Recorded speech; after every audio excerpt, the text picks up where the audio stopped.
रात के आवरण में गांव सोता है। सरसराहट करती हवा ही एकमात्र आवाज है।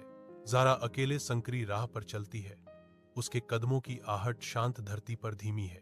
एक पुराना कुआं दूरी पर मंडराता है। अंधेरे में लिपटा हुआ एक मूक प्रहरी जारा कुएं के पास से गुजरती है। रात की खामोशी में उसके कदमों की आवाज ही सुनाई देती है। कुएं के पीछे एक परछाई झिलमिलाती है, जिसे बस रोशनी का धोखा या एक आवारा जानवर मानकर खारिज कर दिया जाता है। एक धीमी कर्कश आवाज अंधेरे से पुकारती है, जरा। जारा अपनी दादी के घर में घुसती है।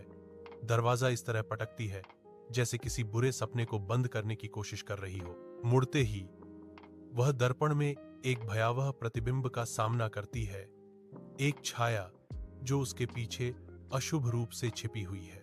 जारा की चीख सन्नाटे को चीरती है, क्योंकि घर अंधेरे में डूब जाता है, जिससे दहशत बढ़ जाती है।